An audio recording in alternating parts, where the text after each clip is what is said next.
Hello friends, आज मेरा 7 chapter का अगला टॉपिक है एम्पीयर का परपथीय नियम। तो सबसे पहले हम एम्पीयर का परपथीय नियम समझ लेते हैं कि क्या होता है। किसी बंद परिपथ की सीमा के अनुदिश चुंबकीय क्षेत्र वेक्टर V का रेखीय समाकलन पथ द्वारा घिरी नेट धारा I का म्यू 0 गुना होता है। ठीक है, एम्पीयर के परपथीय नियम ने क्या बताया था? अपने नियम के अनुसार यह बताया कि जब किसी बंद परिपथ में हम धारा प्रवाहित हो रही हो, ठीक है, उसके अनुदिश धारा प्रवाहित हो रही हो, तो उस आपका जो परिपथ होगा, बंद परिपथ होगा, उसके अनुदिश चुंबकीय क्षेत्र का जो मान होगा, उस चुंबकीय क्षेत्र का मान उसके रेखीय समाकलन पथ, जो उसका रेखीय समाकलन होगा पथ द्वारा घिरी नेट धारा I का म्यू 0 गुना होता है। क्लियर?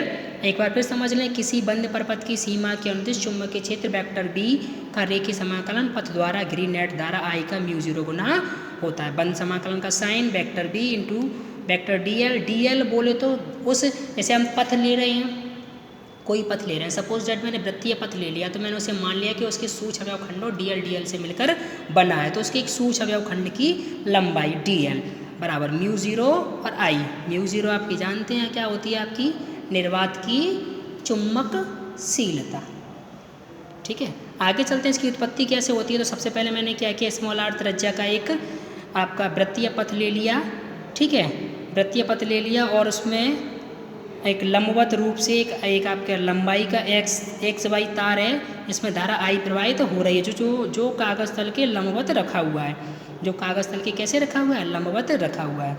और वृत्तीय पथ के केंद्र बिंदु O से स्मॉल r दूरी पर एक बिंदु P है, जहाँ पर चुंबकीय क्षेत्र B तथा इसका सूक्ष्म अवयव खंड मैंने एक ले लिया dl। दोनों की दिशाएं समान है, दोनों एक ही दिशा में। कहने का मतलब दोनों के बीच में जो कोण है वो शून्य है। कितना है? शून्य है। देखो मैंने लिखा भी है, माना स्मॉल r त्रिज्या का एक वृत्तीय पथ है जिसका केंद्र O है। केंद्र O से कागज तल के लंबवत एक लंबी तार एक्स वाई रखी है, जिसमें धारा I प्रवाहित हो रही है। वृत्तीय पथ के केंद्र O से स्मॉल r दूरी पर एक बिंदु P है, जिस पर हमें चुंबकीय क्षेत्र वेक्टर B तथा पथ का सूक्ष्म अवयव खंड dl एक ही दिशा में प्राप्त होते हैं, मान लेते हैं। क्या करते हैं? मान लेते हैं। क्लियर? आगे चलते हैं। अतः बिंदु P पर चुंबकीय क्षेत्र का परिमाण। अब देखो, जब इसमें धारा प्रवाहित हो रही है तो इसकी स्मॉल r दूरी पर एक मैंने सूक्ष्म अवयव खंड ले लिया इस वृत्तीय पथ का, और इस पर एक बिंदु ले लिया मैंने P, जिस पर हम क्या निकाल रहे हैं? चुंबकीय क्षेत्र B का परिमाण निकाल रहे हैं। तो बायो-सैवर्ट के नियम अनुसार क्या हो जाएगा? B बराबर mu 0 upon 2 pi I upon r। इनमें से मैंने इक्वेशन नंबर फर्स्ट मान लिया। क्लियर? आगे चलते हैं। चूँकि वृत्तीय पथ के प्रत्येक बिंदु पर वेक्टर B व dl एक ही दिशा में होंगे, जब मैंने एक दिशा में माने हैं, तो जब उसका पूरा आपका जो पूरा वृत्तीय पथ होगा ये वाला, इसके प्रत्येक सूक्ष्म अवयव खंड पर क्या होंगे? दोनों एक ही दिशा में होंगे। तो जब एक ही दिशा में होंगे तो आगे क्या निकालना है? चुंबकीय क्षेत्र का पथ के अनुदिश रेखीय समाकलन। रेखीय समाकलन फॉर्मूले के अनुसार चलेंगे, बंद समाकलन vector B into vector dl। अब देखो, ये दोनों सदिश राशि हैं, सदिश राशियों का अदिश गुणन है, क्या होता है? AB cos theta. ऐसे आपके वेक्टर A और B हों और उनका हमें अदिश गुणन निकालना हो तो क्या हो जाएगा? AB cos theta. तो यहाँ पे क्या हो गया? B dl cos theta.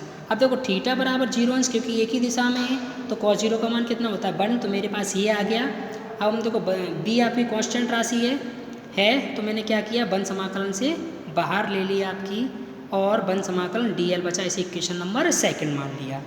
ठीक है, अब हम जानते हैं जो आपका बंद समाकलन dl यानी सूक्ष्म अवयव खंडों का जो कुल समाकलन होगा, यानी कुल मान होगा, वो इस वृत्तीय पथ के परिधि के बराबर होगा। तो परिधि क्या होती है वृत्त की? 2 पाई r। अब 2 पाई r मैंने रख दिया बंद समाकलन dl का मान 2 पाई r तथा b का मान समीकरण नंबर 2 में रखने पर समीकरण नंबर 2 में रख दिया। जैसे ही रखेंगे तो बंद समाकलन vector B into vector dl is equal to mu 0 upon 2 pi I upon r। 2 pi r से 2 पाई r कैंसिल, क्या बचेगा? Mu 0 I। अतः यही क्या होता है आपका एम्पीयर का परपथीय नियम। थैंक यू, धन्यवाद।